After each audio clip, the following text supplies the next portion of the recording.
Confinement has seemed like a long time, longer for those of us who take inspiration from getting out in nature and taking images.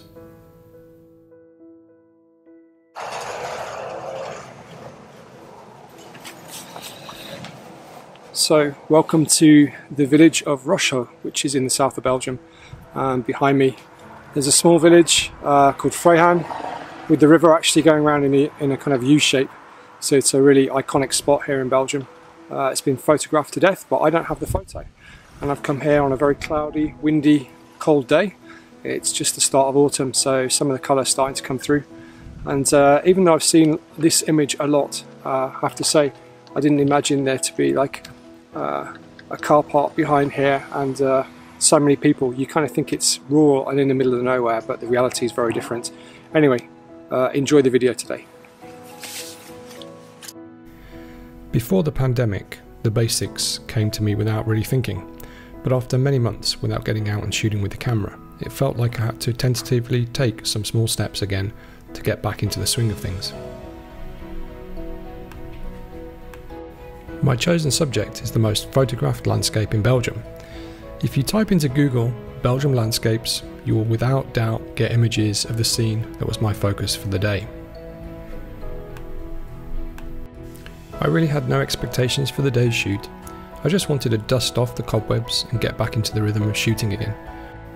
I decided not to get up before dawn or arrive before sunset. The grey skies and the clouds hinted at rain, and the contrast in the skies was going to be a good test of my skills. By choosing this location, it also meant I had a simple and single focus. Rather than visiting an area where I had to scout for compositions, this scene was all about simple choices: the aspect ratio, the filters I would use, and timing for when the clouds moved over the scene itself.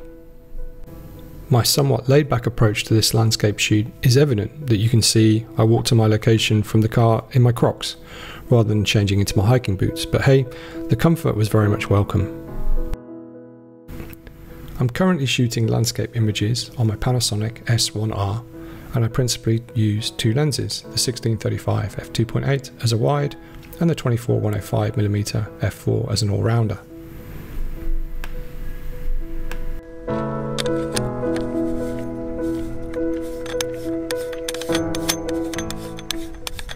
I attach the filter thread for my Lee foundation kit, and with the river in the scene, I want to control the reflection from those contrasty clouds.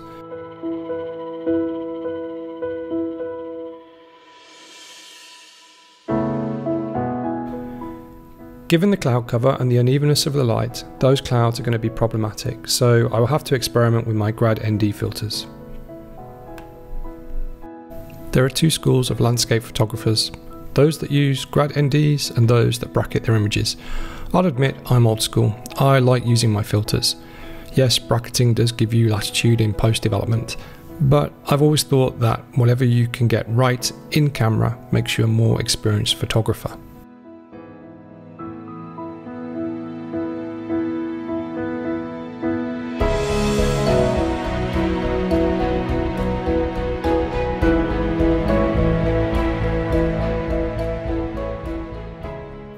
For my first image, the clouds were showing a combination of dark moodiness in the centre of the frame and some highlights on the edge. So I decided to shoot a panoramic, but an in-camera panoramic, using the 65:24 aspect ratio in the S1R.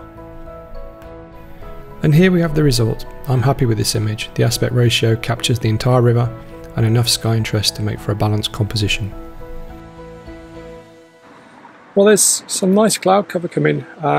There's quite a lot of highlights in the sky, but there's really quite an ominous cloud. So I'm just going to show you the composition I've gone for. I'm kind of at f13, ISO 250, because there isn't a lot of light. So it's giving me about a 50th of a second. And yeah, there's a lot of definition.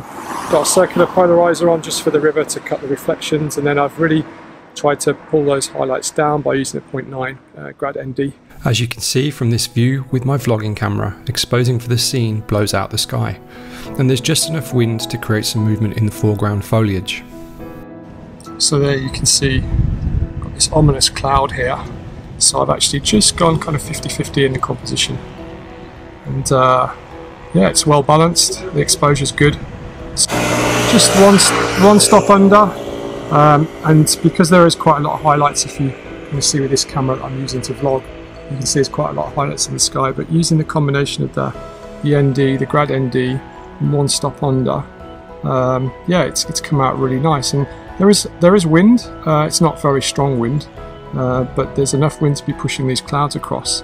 And so yeah, I've got quite a lot of drama in the sky there, so I'm very happy with that. I think that's my shot of the day. This wider view complements my earlier panoramic composition. Waiting for that cloud to centre over the main subject really creates a feeling of mood and drama. So after many months, this was a welcome comeback, and I hope that as autumn approaches, I'll have more opportunities to explore what nature has to offer. If you enjoyed the video, please leave a like or a comment, and to help me as a small channel here on YouTube, a subscribe will go a long way to helping me create further videos. Thanks, and see you next time.